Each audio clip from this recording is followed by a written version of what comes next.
Hello നമസ്കാരം. പ്രഹസനത്തിന്റെ മറ്റൊരു എപ്പിസോഡിലേക്ക് എല്ലാവർക്കും സ്വാഗതം. ബിഗ് ബോസ് മലയാളം സീസൺ 6ന്റെ 19ാമത്തെ ദിവസത്തിന്റെ റിവ്യൂ ആണ് ഇന്ന് നടക്കാൻ പോകുന്നത്. ഇവിടെ ശ്രീജിത്ത് ആണ്. അമീറാണ്. നമ്മൾ തുടങ്ങാം. ഓക്കെ, അപ്പം നമുക്ക് എല്ലാവർക്കും അറിയാം, കഴിഞ്ഞ ആഴ്ച മൊത്തവും ഈ പറയുന്ന ജിൻഡോ, റസ്മിൻ ഇവരുടെ കൈകളിലായിരുന്നു പവർ ടീമിന്റെ ഒരു പവർ മൊത്തവും. അപ്പൊ അവര് മാക്സിമം നന്നായിട്ട് തന്നെ പ്രവർത്തിച്ചു. അത് റസ്മിനാണ് കൂടുതൽ നന്നായിട്ട് അവരുടെ ടീം ഒരുമിച്ച് നിൽക്കാനും അല്ലെങ്കിൽ ഒരു ന്യായപരമായിട്ടുള്ള കാര്യങ്ങളിൽ തീരുമാനമെടുക്കാൻ നിന്നിട്ടുള്ളത്. പക്ഷെ ജിൻഡോ ഒരു വ്യക്തി വൈരാഗ്യം തീർക്കാൻ വേണ്ടി നോറയുടെ അടുത്ത് അത്തരത്തിലാണ് ഈ കാര്യങ്ങളൊക്കെ ചെയ്തത്. അപ്പൊ അതുമായിട്ട് ബന്ധപ്പെട്ട് അടുത്ത ആഴ്ചയും ഈ വരുന്ന ആഴ്ചയും അവര് തന്നെയാണ് പവർ ടീം കൈകാര്യം ചെയ്യുന്നത് അധികാരം. അതുകൊണ്ട് തന്നെ ജിൻഡോ ഒരു പുതിയ ഒരു എന്താ പറയാ കുമ്പസാരം നടത്തി പുള്ളിക്കാരൻ ശുദ്ധി വരുത്തി ഒരു പുതിയൊരു തന്ത്രം മെനയാണ്. എന്ന് വെച്ചാല് രാവിലെ തന്നെ ജിൻഡോ റസ്മിന്റെ അടുത്ത് പറയുന്നുണ്ട്, താൻ ഇനി ആരടുത്തെങ്കിലും സംസാരിക്കുമ്പോൾ കൂടെ സപ്പോർട്ട് ചെയ്യാൻ റസ്മിനും വേണം. എന്ന് വെച്ചാൽ ഉദ്ദേശിക്കുന്നതെന്ന് വെച്ചാൽ ജിൻഡോ ചിലപ്പം പേഴ്സണലി ആരെയെങ്കിലും ഇപ്പം പെട്ടെന്ന് പറയാണ് നീ ഇപ്പം ശിക്ഷ അനുഭവിക്കും എന്ന് പറയുകയാണെങ്കിൽ പുറത്തുനിന്ന് ആൾക്കാർ പറയുന്നതെന്ന് വെച്ചാൽ നിങ്ങൾ ഒരുമിച്ച് തീരുമാനം എടുക്കാതെയാണല്ലോ ജിൻഡോ, നീ ഇപ്പം ഒറ്റയ്ക്ക് തീരുമാനം എടുത്താണല്ലോ ശിക്ഷ വിധിക്കുന്നത് എന്നതിന് പകരം റസ്മിനും സപ്പോർട്ട് ചെയ്യണം എന്നൊരു രീതിക്കാണ് റസ്മിന്റെ അടുത്ത് പറയുന്നത്. അപ്പോ റസ്മിൻ ഇതിന് ഉത്തരം പറയുന്നതെന്ന് വെച്ചാൽ അത് നമുക്ക് ആലോചിക്കാം. എന്ന് വെച്ചാൽ പുള്ളിക്കാരിക്ക് അറിയാം ഈ ജിൻഡോ എന്ന് പറയുന്നത് പേഴ്സണലി റിവെഞ്ച് തീർക്കാൻ വേണ്ടി ഈ പറയുന്ന ഈ അധികാരം ഉപയോഗിക്കുന്നുണ്ടെന്നല്ലേ. മാത്രല്ല അവിടെ ഒരു സിജോയുടെ ഒരു ജിൻഡോയുടെ ഒരു കൂർമ്മ ബുദ്ധിയാണ്. അതായത് തനിക്കെതിരെ വന്ന അലിഗേഷൻ എല്ലാം ഇല്ലാതാക്കാൻ വേണ്ടിയുള്ള ഒരു പ്ലാനിങ്ങും കൂടെ ആയിരുന്നു. അതെ. ഇനി ഒരു പ്രശ്നവും ഞാൻ ഉണ്ടാക്കില്ല എന്നൊരു മട്ടിലല്ലേ. ഇത്രയും പറഞ്ഞിട്ട് പിന്നീട് അടുത്ത പുറത്ത് വരുന്ന കാര്യങ്ങളും കൂടെ നമുക്ക് അതിന്റെ കൂടെ ആഡ് ചെയ്യാം. അതായത് പുറത്ത് വരുമ്പോ 2 ദിവസമായിട്ട് നമ്മുടെ ജിൻഡോക്കെതിരെ വന്ന അലിഗേഷൻസ് ഉണ്ടായിരുന്നല്ലോ. അതായത് ഉറങ്ങി, അപ്പൊ അതെല്ലാം അസാധുവാക്കുന്ന രീതിയിൽ പവർ റൂമിന്റെ റൂൾസിനകത്ത് ഉറങ്ങിയ ശിക്ഷ വേണമെന്ന് എഴുതിയിട്ടില്ല. പവർ റൂമിലെ കാര്യങ്ങൾ പുറത്ത് പറഞ്ഞാൽ പ്രശ്നമില്ല. അവസാനം താൻ ചെയ്ത തെറ്റെല്ലാം വരുത്തി തീർക്കാൻ ചെയ്തു. റസ്മിനും ഞാനും തമ്മിൽ അഭിപ്രായ വ്യത്യാസങ്ങളൊന്നും ഇല്ലാന്ന് അവർ അവിടെ പോർട്രേ ചെയ്യാൻ വേണ്ടിയിട്ടുള്ള ഒരു ശ്രമമാണ്. ശരിക്കും ജിൻഡോയ്ക്ക് തലേദിവസം ഉണ്ടായ നെഗറ്റീവ് ഇനി ഓഡിയൻസിലോട്ട് ഉണ്ടെങ്കിൽ അതും കൂടെ അങ്ങ് മാറിക്കോട്ടെ എന്നൊക്കെ വിചാരിച്ചിട്ടാണോ എന്തോ.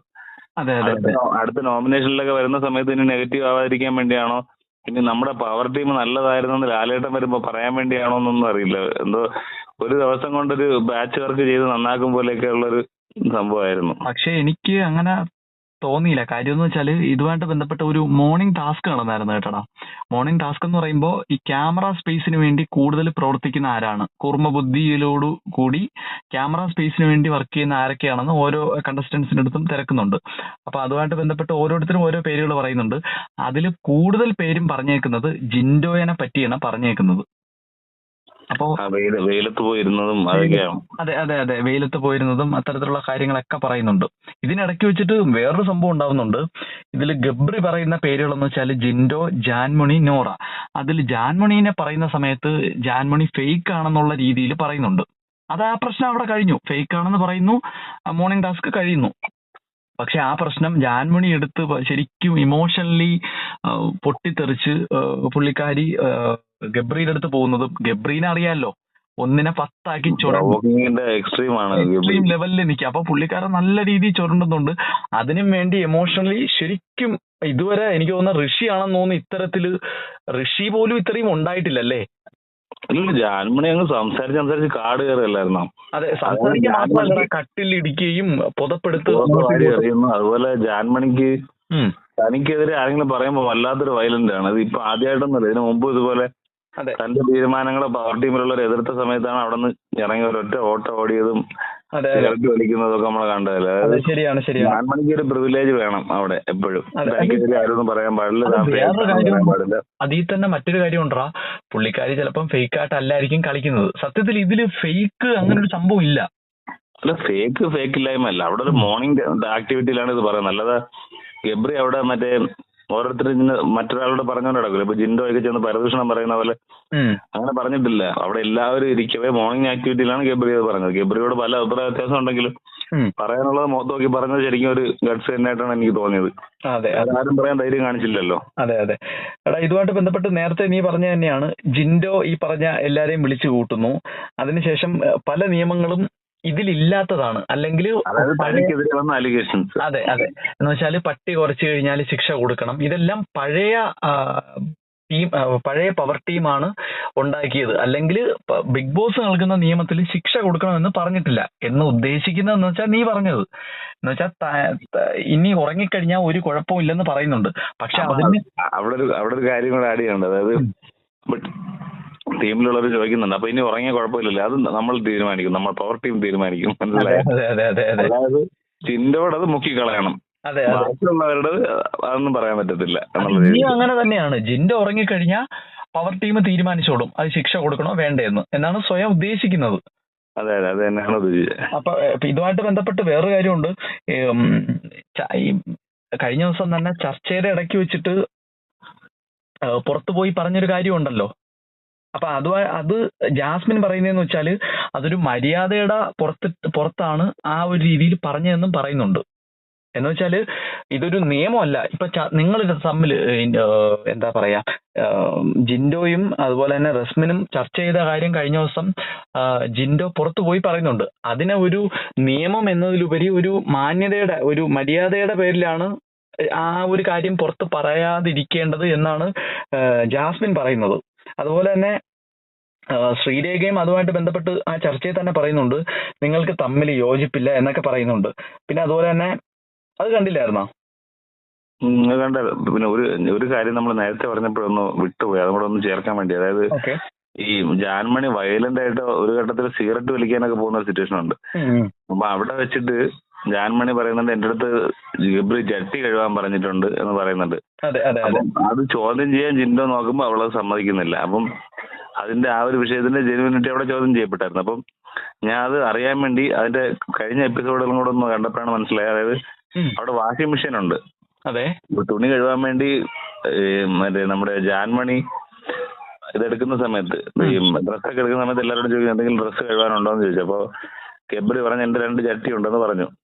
കഴുകാനും പറഞ്ഞില്ല, കയ്യിൽ കൊടുത്തിട്ടുമില്ല. അപ്പൊ അങ്ങനെ പറഞ്ഞപ്പോ ജാൻമണിക്ക് അത് ഹർട്ടായി. അപ്പൊ ഗബ്രി അവിടെ സോറി പറയുന്നുണ്ട് നേരത്തെ നടന്ന ഇൻസിഡന്റിൽ. അതിപ്പോ ഒന്ന് യൂസ് ചെയ്യാൻ വേണ്ടിയാണ് ഇത് എടുത്തിരുന്നത്. അന്നത്തെ ദിവസം അത് പറഞ്ഞിട്ടുമില്ല. അന്ന് പറഞ്ഞപ്പം ഇത് വിഷമമായെന്ന് വിചാരിച്ചിട്ട് ഗബ്രി സോറി പറഞ്ഞു ആ സമയത്ത്. എന്ന് വെച്ചാൽ നീ പറയാൻ ഉദ്ദേശിക്കുന്ന വെച്ചാൽ ഗബ്രിയുടെ ഭാഗത്ത് തെറ്റില്ല എന്നൊരു രീതിക്കാണ് ഉദ്ദേശിക്കുന്നത് അല്ലേ? മാത്രമല്ല ഇത് കഴിഞ്ഞ ഇഷ്യൂ ആണ്. പിന്നെ രണ്ടാമത്തെ കാര്യം എന്ന് വെച്ചാൽ അവിടെ ജിൻഡോ ഒരു ഭയങ്കരമായിട്ട് കട്ട സപ്പോർട്ട് കൊടുക്കുന്നുണ്ട് ജാൻമണിക്ക്.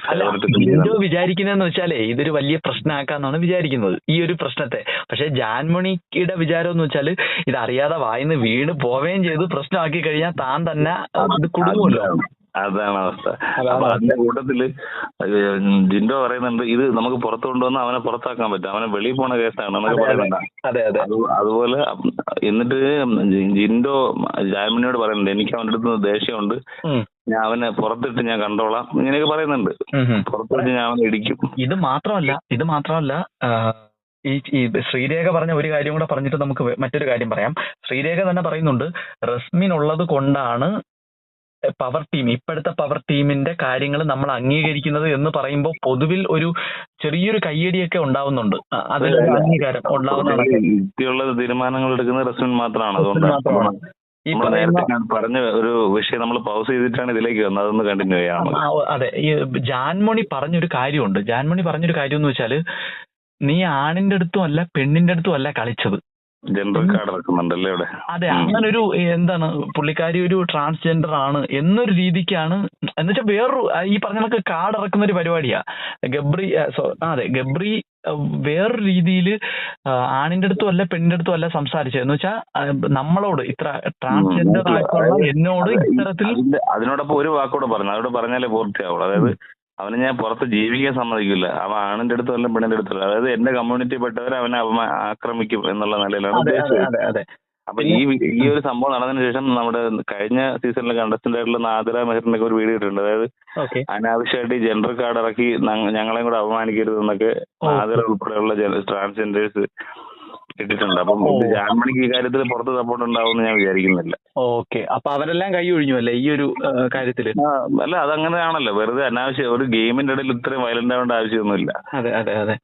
പിന്നെ അതുമായിട്ട് ബന്ധപ്പെട്ടല്ല, എന്നാലും അടുത്ത ഒരു പ്രധാനപ്പെട്ട ഒരു കാര്യം എന്ന് വെച്ചാൽ ക്യാപ്റ്റൻസി ടാസ്ക് ആണ്. അതിൽ ഏറ്റവും കൂടുതൽ വോട്ട് കിട്ടിയത്, നോമിനേറ്റ് ചെയ്യപ്പെട്ടത് നോറ, ജാൻമണി, ശ്രീതു എന്നിവരാണ്.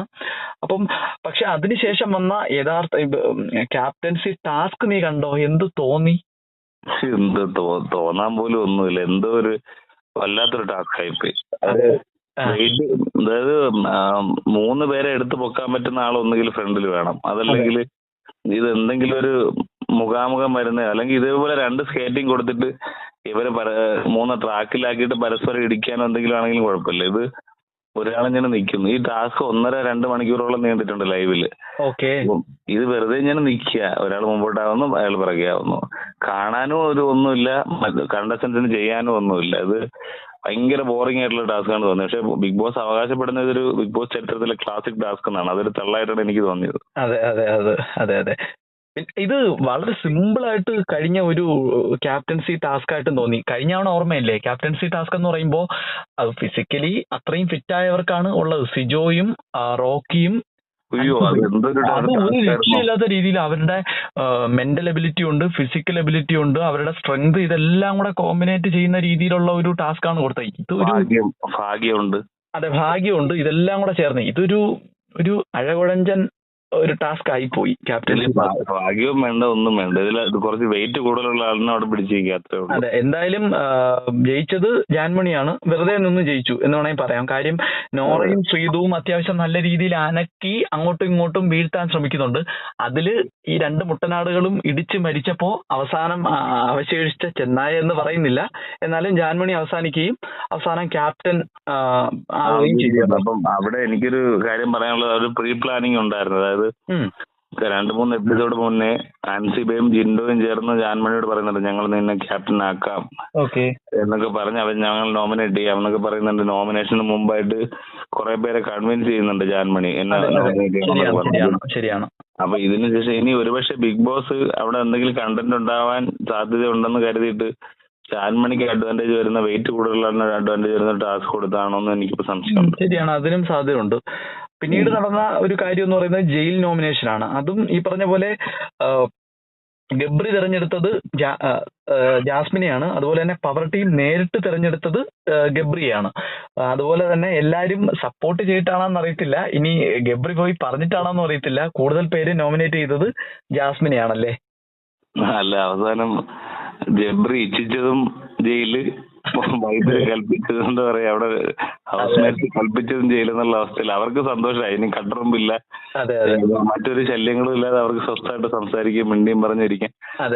പ്രോമോയിൽ തന്നെ അവര് ജയിലിൽ കിടന്ന് കടി കൂടുകയാണ്, അവിടെ കിടന്ന് കരയുകയാണ് അവർ രണ്ടുപേരും. എടാ, വേറൊരു കാര്യമുണ്ട്, ബിഗ് ബോസിനടുത്ത് പറയുന്നുണ്ട് ഈ ജയിലിലെ ലൈറ്റ് ഒന്ന് അണയ്ക്കുമെന്ന്. ബിഗ് ബോസിന് പേടിയാണ് സത്യത്തിൽ ലൈറ്റ് അണയ്ക്കാൻ അവിടത്തെ. ജിൻഡോ കാക്കാരൻ അവിടെ ഒന്ന് കാവലായിട്ടിരിക്കുക.